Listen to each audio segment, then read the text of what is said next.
You think you're moving forward, setting goals, staying busy, making plans. But here's what's really happening. You're running sideways. You're avoiding the one version of yourself that already knows what you need to do. Most people call this being strategic, playing it safe, waiting for the right time. But let's be honest, you're sabotaging the future you claim you want. And the version of you you're avoiding? It's not some distant, perfect fantasy living 10 years from now. It's closer than you think.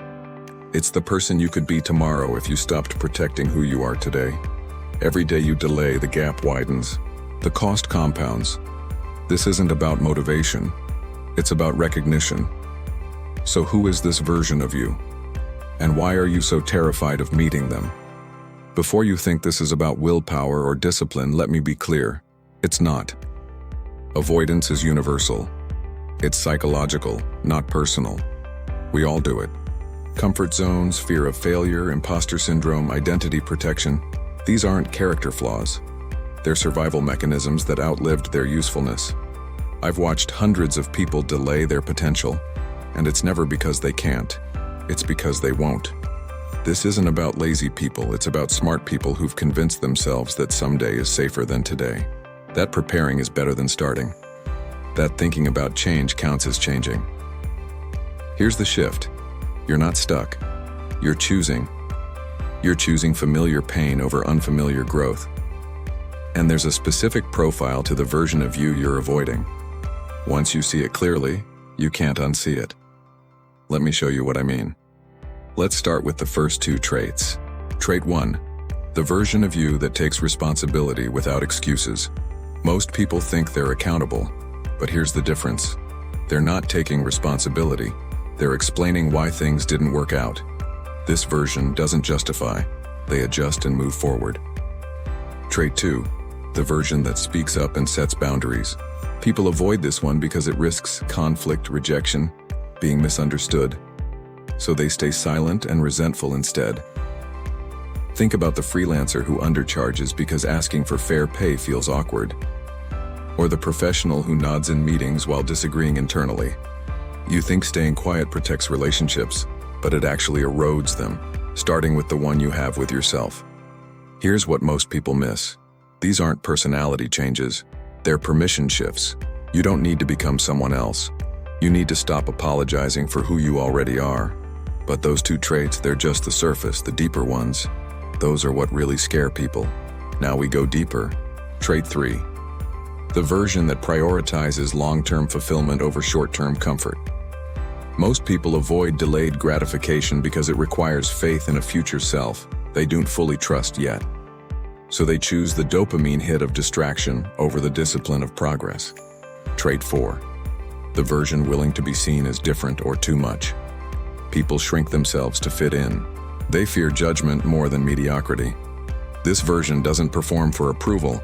They operate from internal validation. You think blending in keeps you safe. It actually makes you invisible, including to yourself. Trait 5, the version that fails publicly and recovers quickly. Most avoid this because failure feels permanent when you're hiding. This version treats failure as data, not identity. Picture the entrepreneur who launches imperfectly versus the one still preparing 3 years later. Same idea, different courage. One is learning, the other is rehearsing. Every day you avoid this version, you're compounding interest on regret. The gap doesn't stay the same. It grows. So if this version is so valuable, why do we run from it? Here's why. 3 reasons. First, identity threat. Changing feels like losing who you are. Second, fear of success. What if you achieve it and still feel empty? Third, loss of excuses. Once you try, you can't blame circumstances anymore. It's not irrational to avoid this version. It's protective. But protection that never expires becomes a prison. So how do you bridge the gap? 3 shifts. Shift 1. Micro commitments over identity overhauls. Don't try to become the new version overnight. Act like them in one small decision today. Send the email. Set the boundary. Skip the distraction. Behavior shapes identity, not the reverse. Shift 2. Reframe failure as proximity. The closer you get to the avoided version, the more you'll stumble. That's not evidence you're on the wrong path. It's evidence you're on the right one. Mistakes mean movement. Shift 3. Expose the gap publicly. Tell one person what you're working toward. Accountability removes the luxury of silent avoidance. You think staying private keeps the pressure off, it actually keeps the exit door open. Here's the truth. You don't need to close the gap tomorrow. You just need to stop widening it today. This isn't about self-criticism, it's about self-alignment. You're not broken, you're just protecting a version of yourself that's keeping you small. So here's the final piece. The version of you you're avoiding? They're not someone you need to become. They're someone you already are beneath the layers of fear and conditioning. They're not waiting in the future. They're whispering right now and you keep turning the volume down. So here's your challenge. Identify one decision today where you can act like that version. Just one.